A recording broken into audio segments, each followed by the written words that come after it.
আদবের মধ্যে অন্যতম হচ্ছে রোজা রেখে আপনার গুনাহ থেকে বেঁচে থাকা, সকল প্রকার গুনাহ থেকে বেঁচে থাকা।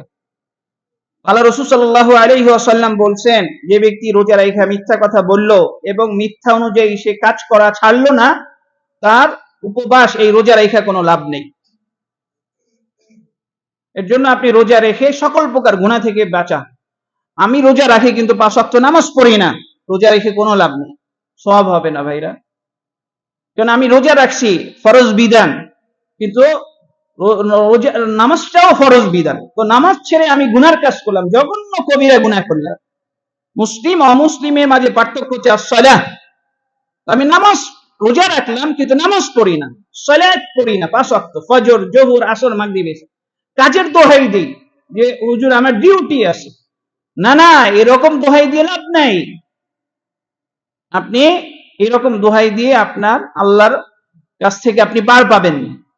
তো আপনাকে এই দুনিয়ায় কাজ করার জন্য পাঠানো হয় নাই, দুনিয়ায় পাঠানো হয়েছে আল্লাহর দাসত্ব, আল্লাহর গোলামি করবে। সমস্ত কাজ ছেড়ে দিয়ে হইলেও 5 ওয়াক্ত নামাজ পড়তে হবে, রোজা রাখতে হবে।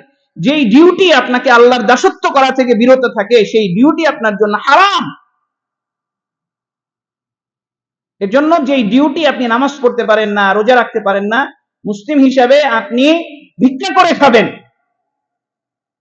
তারপরে আপনি ওই ডিউটিতে যাবেন না, তখন ভিক্ষা করা আপনার জন্য হালাল। খেয়াল করেন, ভিক্ষা করা হারাম কিন্তু আপনার জন্য হালাল। কেন হালাল?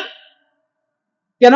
আপনি অন্য কোনো কাজ পাইতেছেন না, আপনি ভিক্ষা করবেন, 5 ওয়াক্ত নামাজ পড়বেন, রোজা রাখবেন।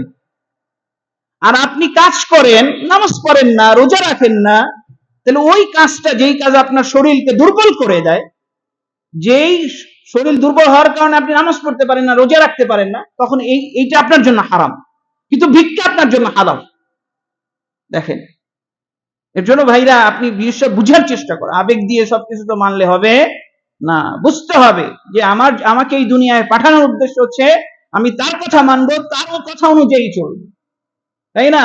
মরা গরু খাওয়া আপনার হারাম, কিন্তু যিনি অভাবে আছেন, তাই না, তার জন্য হালাল। যিনি সমস্যায় আছেন,